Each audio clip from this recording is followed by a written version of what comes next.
આજે જાહેર થયેલી ઇન્ડસ્ટ્રીયલ પોલિસી 2026 માત્ર ઉદ્યોગો માટેની પ્રોત્સાહન યોજના નહીં, પરંતુ વિકસિત ગુજરાતથી વિકસિત ભારત 2047ના સંકલ્પને સાકાર કરતો સર્વગ્રાહી વિકાસ દસ્તાવેજ છે.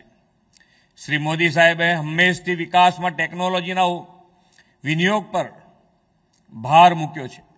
વિશ્વની અર્થવ્યવસ્થા ઝડપથી બદલાઈ રહી છે. Technology, artificial intelligence, green energy અને ગ્લોબલ સપ્લાય ચેઇનની નવી રચના ઉદ્યોગના સ્વરૂપને બદલાવી રહી છે. આ સ્થિતિમાં રાજ્યની નવી ઔદ્યોગિક નીતિ ભવિષ્યના ઉદ્યોગને ધ્યાનમાં રાખીને તૈયાર કરવામાં આવી છે. નવી ઔદ્યોગિક નીતિ ગુજરાતને વૈશ્વિક ઔદ્યોગિક શક્તિ તરીકે સ્થાપિત કરવાનો એક રોડમેપ છે.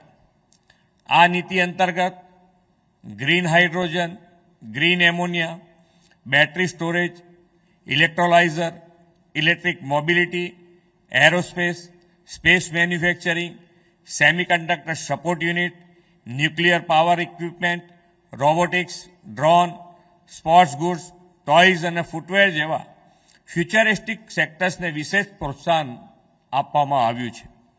એમએસએમઈ લાખો પરિવારની આજીવિકા, સ્થાનિક રોજગારી, ઇનોવેશન અને ઉદ્યોગ સાહસિકતાના કેન્દ્ર છે. આ નવી નીતિમાં માત્ર મોટા ઉદ્યોગ જ નહીં, પરંતુ એમએસએમઈ, સ્ટાર્ટઅપ, મહિલા ઉદ્યોગ સાહસિકો, પ્રથમ પેઢીના ઉદ્યોગકારો અને યુવાનોને પણ વિકાસના કેન્દ્રમાં રાખ્યા છે. એ સૌથી મહત્વપૂર્ણ પાસું છે.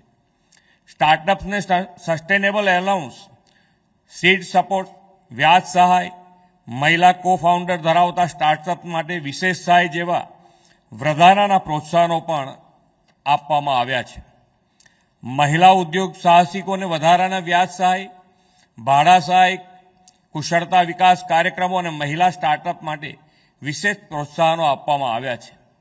આ પ્રોત્સાહનોથી થનારો વિકાસ માત્ર આર્થિક નહીં, પરંતુ યુવાનો અને મહિલાઓ માટે સોશિયલ ચેન્જનું પણ સશક્ત માધ્યમ બનશે.